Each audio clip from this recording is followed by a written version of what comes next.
Bonjour, c'est Ursule encore. On est le 8 décembre 2019. Alors, je viens sonner la trompette ce matin encore et je viens nous encourager à être des personnes fidèles à leur poste. Le poste de prière, le poste d'intimité avec le Seigneur, le poste vraiment de gagner les âmes pour le Seigneur, le poste de persévérer ou bien de persévérance dans les épreuves. Amen. Que le Seigneur nous donne vraiment d'être prêts. Alors le Seigneur Jésus vient chercher son épouse et malheureusement, il y a beaucoup qui ne veulent pas entendre cette vérité-là. La vérité est que ce n'est pas tous ceux-là qui s'appellent chrétiens qui vont se retrouver avec le Seigneur Jésus. Il ne s'agit pas d'être chrétien. Il faut avoir une relation d'intimité avec le Seigneur et travailler de manière à laisser le monde aller avec ses passions, ses désirs et s'en tenir uniquement à ce que Jésus-Christ nous dit. Alors que le Seigneur nous donne vraiment de prendre cet engagement-là et de travailler à notre salut, comme a dit un des apôtres, avec crainte et tremblement. Amen. Alors aujourd'hui, je viens continuer sur ce que j'ai commencé hier, à savoir la mort et la vie sont devant toi, choisis la vie. Alors, choisir, qu'est-ce que ça veut dire? Alors, Wikipédia nous dit, choisir, c'est préférer quelque chose ou préférer quelqu'un. Alors, tu as devant toi au moins deux possibilités et tu choisis celle que tu penses qui est la meilleure. Et ici, Dieu te dit que lui-même, l'Éternel, a placé devant toi, pardon, la vie et la mort, le bien et le mal. Choisis la vie, choisis le bien. Alors, c'est toujours une question de choix. Excusez-moi.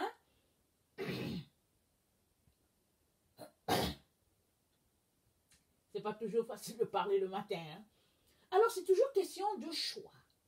Dieu ne nous oblige pas. Il n'a pas fait de nous des robots. Il nous a créés avec une volonté, avec notre libre arbitre. Chacun est libre de choisir. Même un enfant est libre de choisir. Alors, il nous encourage à choisir la vie, à choisir le bien. Alors, suppose que quelqu'un cogne à ta porte, et alors la personne elle est sourde, excusez-moi, ou bien elle est malentendante, comme on dit. La personne est malentendante, elle est malvoyante, et elle cogne à ta porte, elle te dit, voilà ma situation, voilà ce que j'ai, et est-ce que tu veux m'aider? Tu as le choix de croire à cette personne-là, de lui donner peut-être 5 dollars, ou tu as le choix de ne pas croire et de dire je n'ai rien. Maintenant, suppose que tu crois que la personne elle est malentendante, elle est malvoyante. Et rien ne te prouve qu'elle l'est vraiment. Rien. Seulement que tu places ta foi en cette personne-là et tu te dis qu'elle est de bonne mœurs, qu'elle n'est pas menteuse. Alors tu places ta foi là-dedans et tu te dis, si elle a menti, c'est entre Dieu et elle. Mais si elle dit la vérité, en tout cas, au moins tu auras aidé quelqu'un. Alors, choisir de raisonner comme ça, c'est choisir le bien. Alors Dieu peut te souffleter quelque chose en te disant que bon, voilà, c'est pas ça. Ou il te dit rien et il te laisse faire. Malheureusement, il y a plusieurs enfants de Dieu qui vont se retrouver à dire, oh non, je n'ai rien, ils claquent la porte. Pourtant, ils ont de quoi donner à la personne. Ils vont se dire, oh, elle n'a qu'à aller travailler, c'est de la paresse. Ou bien ils vont se dire, qu'est-ce qui me prouve qu'elle est malvoyante, elle est malentendante. Il y a déjà eu des situations comme ça, plusieurs fois dans un pays ou bien dans une ville, où deux jeunes enfants venaient cogner à la porte, ils racontaient que oui, notre maman est morte, et puis bon voilà, et puis on est 5 enfants, et les gens étaient émus ils étaient pris de compassion, ils donnaient quelque chose, et les enfants, ils ont raconté, ils se sont pris beaucoup d'argent, mais c'était un mensonge, jusqu'à ce que la ville sache que non, il y avait du faux, et puis que finalement ça sorte aux nouvelles et tout, et puis les gens commencent à se méfier, pardon, si bien que quand les vrais malvoyants, les vrais malentendants cognaient à la porte, les gens leur claquaient la porte. Et ça prend du discernement dans notre monde pour agir de manière à ne pas se laisser duper. Mais quand bien même tu t'es laissé duper par une personne qui te dit que elle a tel problème, tel besoin alors qu'elle ne l'a pas, ça c'est entre Dieu et elle. Mais le choix de la vie, le choix du bien fait que tu seras porté à aider cette personne. Mais si tu es quelqu'un qui est porté vers le mal, tu vas trouver toutes sortes d'excuses. Oh, mais c'est un paresseux, et puis rien ne me prouve, et puis ta. Mais dans le fond, c'est parce que toi, tu as un problème. Ton problème, c'est quoi? C'est la méchanceté. C'est la difficulté que tu as à te pencher vers le bien. C'est ça ton problème. Parce que si tu n'as pas ce problème-là, et que tu as de quoi donner, qu'est-ce qui t'empêche de faire du bien? C'est pas grave si la personne te trompe. C'est pas grave. Alors c'est question de s'éduquer. Éduquer son esprit à être compatissant. Comme Dieu le Père. Amen. Les enfants de Dieu sont remplis de compassion. Si toi là, tu as des problèmes à avoir la compassion, pose-toi des questions. Crie au Seigneur, demande-lui de t'aider. Les enfants de Dieu, ils ont la compassion. Ils sont bons. Ils sont remplis d'amour. Ils sont vraiment, il n'y a pas de comparaison. Et Jésus te dit, choisis la vie. Choisis le bien. C'est à toi de le faire. C'est à moi de faire. Ce n'est pas quelqu'un d'autre qui va le faire à ma place. Et il dit, chemin faisant, il dit si tu fais cela, en tout cas, tu vas te retrouver à avoir la vie éternelle. Parce que c'est un chemin. Ça devient un style de vie, une manière de faire. Amen. Alors, quand on choisit, on assume ses choix. Amen. On n'est pas quelqu'un qui choisit et après, quand ça ne nous plaît pas, on dit, oh non, je m'en vais, j'avais choisi B et puis bon, finalement, je trouve que je me suis faite, non, je change. Non, tu choisis. D'abord, avant de choisir, tu t'arrêtes, tu réfléchis. Et une fois que tu as bien réfléchi, tu choisis. Et tu assumes les conséquences de ton choix. Maintenant, si chemin faisant, tu te rends compte que ce n'est pas ça, il n'y a pas de problème, tu reviens devant Dieu pour dire, Seigneur, en tout cas, je pensais que j'avais choisi de bon côté, mais je me suis trompé. Et le seul bon côté qui existe, c'est du côté de Jésus, parce qu'il y a juste 2 choix sur la terre. Il n'y a pas 1000, il y a 2. Soit tu choisis du côté de Jésus, c'est-à-dire la lumière, soit tu choisis l'obscurité. Il n'y a pas entre deux. C'est pourquoi Jésus a vomi Laodicée. Laodicée veut fonctionner avec 2. Un peu de lumière, un peu d'obscurité. C'est ça que Laodicée veut. Laodicée veut un peu de Jésus et un peu du monde. Alors Jésus-Christ dit à Laodicée, tu es nu, tu es pauvre, et puis tu es malvoyant. Tu es aveugle. Il ne me dit même pas malvoyant, il dit tu es aveugle. Il dit viens acheter de moi du collier, que je te donne des vêtements propres, et puis que je te rende riche, parce que moi j'ai le vrai or. Amen. Tu ne peux pas, selon les principes de Christ, marcher sur les 2 voies. C'est soit l'un, c'est soit l'autre.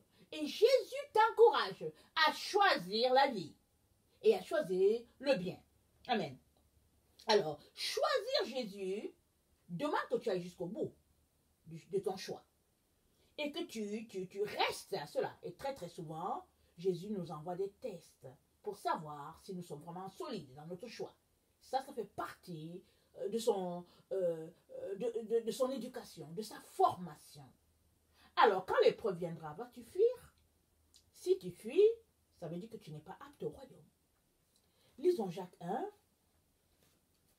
Jacques 1, je pense à partir du verset 6, si j'ai bonne mémoire. Ok, Jacques 1, à partir du verset 6. Il dit, ok, je vais commencer à 5. Ça parle de la sagesse. Si quelqu'un d'entre vous manque de sagesse, qu'il la demande à Dieu, qui donne à tous simplement et sans reproche, et il le lui sera donné. Mais qu'il la demande avec foi, sans douter. Car celui qui doute est semblable à un flot de la mer, agité par le vent et poussé de côté et d'autre. Qu'un tel homme ne s'imagine pas qu'il recevra quelque chose du Seigneur. C'est un homme irrésolu, inconstant dans toutes ses voies. Claire.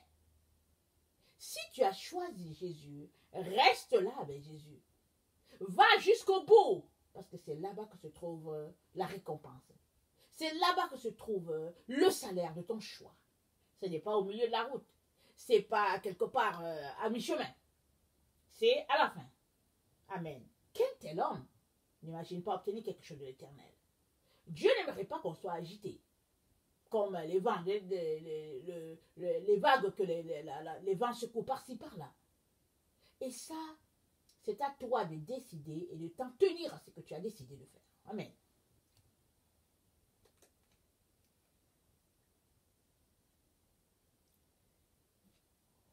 Matthieu 21, 28 à 32, je ne vais pas lire, ça nous parle des deux fils que le Père a envoyés. L'un a dit, il va aller, et il n'est pas allé. L'autre a dit, je ne vais pas aller, et il est parti. Et Jésus leur a demandé.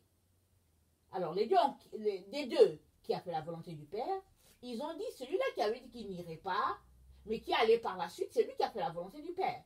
Et Jésus a dit, c'est pourquoi les prostituées, les voleurs, ils vous dévanceront au royaume.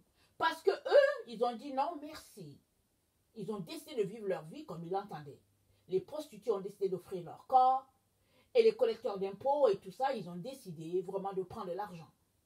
Et comme aujourd'hui, on peut associer ça, les collecteurs d'impôts, aux gens qui courent après l'argent. Mais il y a d'autres qui ont dit, je vais servir le Seigneur. Et ils sont dans la maison de Dieu, ils vont à l'église et tout. Et au lieu de servir le Seigneur selon ses principes à lui, ils servent le Seigneur selon leurs principes à eux. Et ils veulent que Dieu accepte ça. Mais Dieu a dit non. C'est pourquoi les prostituées, les collecteurs d'impôts et les autres, quand ils saisissent la vérité, ils disent, ah ok, ils disent, bon, moi, s'il est question de perdre sa vie, non, moi j'abandonne tout ce que je suis en train de faire, même si je n'ai rien à manger, je m'en vais servir le Seigneur. Et Jésus nous encourage à être engagés dans notre choix et d'aller jusqu'au bout. Amen. Ça c'est très très important. Et notre passage que j'aimerais qu'on lise, 2 Corinthiens 1, 18 à 20. 2 Corinthiens 1, 18 à 20.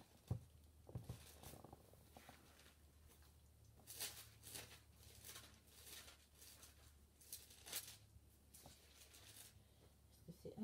Ok. 2 Corinthiens 1, 18 à 20. Ça dit ceci. Aussi vrai que Dieu est fidèle, la parole que nous avons adressée n'a pas été oui et non. Ça c'est Paul qui parle. Car le Fils de Dieu Jésus-Christ, qui a été prêché par nous, au milieu de vous, par moi et par Sylvain et par Timothée, n'a pas été oui et non. Mais c'est oui qui a été en lui. Car, pour ce qui concerne toutes les promesses de Dieu, c'est en lui qu'est le oui. C'est en lui qu'est le oui. C'est pourquoi encore l'amen par lui est prononcé par nous à la gloire de Dieu. Et c'est lui qui nous a fermés avec vous en Christ et qui nous a oint, c'est Dieu, lequel nous a aussi marqués d'un sceau et a mis dans nos cœurs les arts de l'esprit. Voilà. Il ne peut pas avoir en toi le oui et non. Tu es appelé à fonctionner comme ton Seigneur Jésus-Christ, en qui il y avait le oui et à la fin c'était amen. Il est très très important, chers frères et chères sœurs, qu'on puisse décider et aller jusqu'au bout. Peu importe ce que les gens vont dire. Très très souvent, qu'est-ce qui fait qu'on tergiverse? C'est qu'il y a une personne qui va venir dire que ouais, mais tu exagères et tout ça. Et puis ils vont se retrouver en groupe, ils vont critiquer une autre personne, et puis ils vont dire ben voilà. Et finalement, ils se tiennent en groupe. Mais, est-ce que le groupe va te sauver? Non. La personne qui sauve, c'est Jésus. Et elle t'a donné une marche. Elle t'a donné un canevas, une conduite. Elle a dit, Jésus a dit, pardon, la personne, c'est-à-dire oui, Jésus. Jésus a dit, voilà comment je m'attends à ce que vous vous comportiez si vous avez choisi de me suivre, de laisser votre vie et de me suivre. Il a dit, si quelqu'un veut venir après moi, qu'il renonce à lui-même. Point 1. Point 2, qu'il se charge de sa croix. Point 3, qu'il me suive. En tout cas, Jésus n'a pas négocié quelque chose. Non, Jésus, il est clair. Il est concis, il est vrai, il est lumière. Ah, il n'y a pas de double mesure avec lui. Soit tu le suis, tu vas jusqu'au bout, soit tu restes là, tu joues au chat à la souris, ou bien l'Autriche qui met la tête dans le sable, ou bien, en tout cas, au petit plaisantin. Avec Jésus, ça ne marche pas. Et avec moi aussi, ça ne marche pas. Parce que je suis mon Seigneur. Amen. En tout cas, je suis aux affaires de mon Père. Ça ne marche pas. Ça ne marche pas. Si tu as choisi de suivre Jésus, vas-y jusqu'au bout. Vas-y jusqu'au bout. Alors si, en tout cas, tu me connais ou bien peu importe, ne compte pas sur moi pour aller dans tes voies bizarres. Un peu de oui, un peu de non, un peu de blanc, un peu de noir. Non. Moi, je suis blanc comme mon Seigneur. Je suis lumière comme mon Jésus. Je marche après lui. J'ai choisi cela. C'est la vie que j'ai choisie. Peu importe les épreuves, j'ai choisi cela. Et je t'encourage à faire de même. C'est parce que le couronnement, c'est au bout. Ce n'est pas ici. Ne t'occupe pas des autres là qui sont là. Toujours en train de trouver que les autres n'ont pas bien fait. Ils vont toujours trouver qu'il y a quelque chose. T'occupe pas d'eux.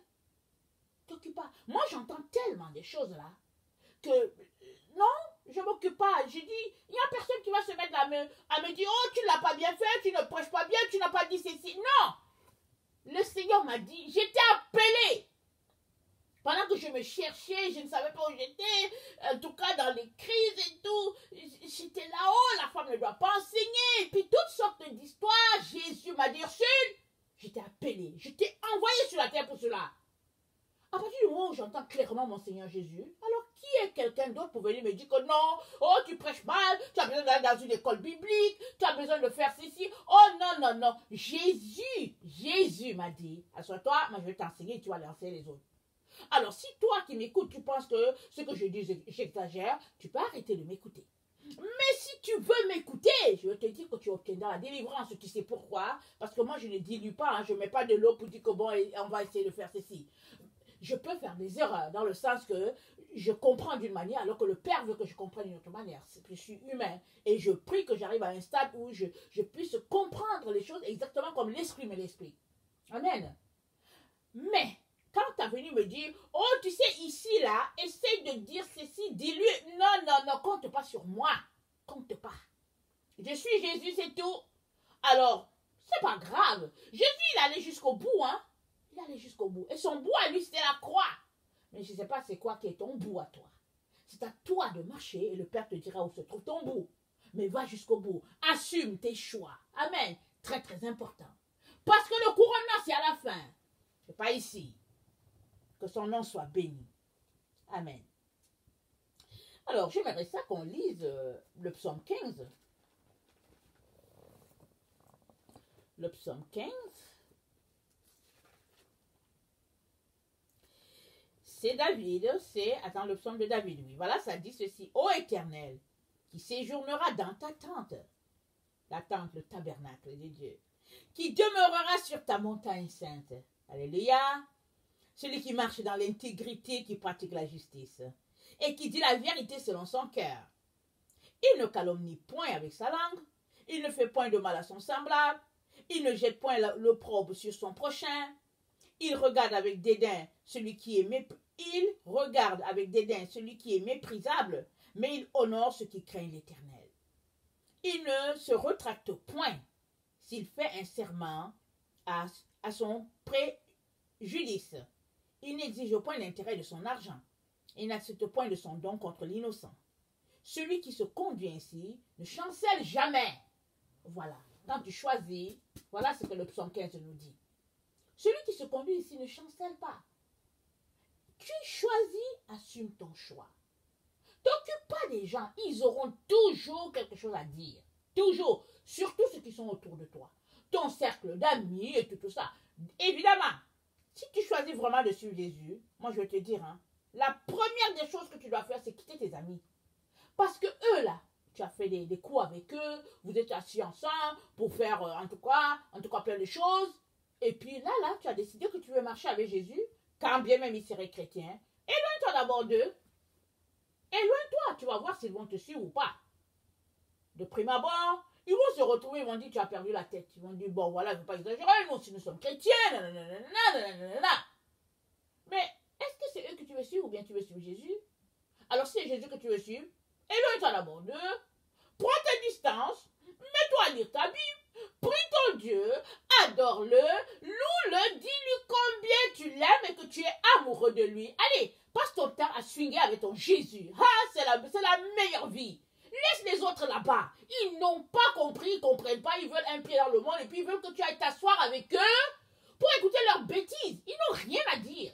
Ils ne veulent pas quitter leur confort de Laodicée. Ils sont remplis. C'est ça l'église de notre temps. Laodicée. Alors si toi tu m'écoutes et que tu t'énerves, alors change ta vie. Si tu ne veux pas changer ta vie, ne viens pas à côté de moi pour me baratiner pensant que moi je vais aller vivre Laodicée comme toi. Non, je suis sortie de là.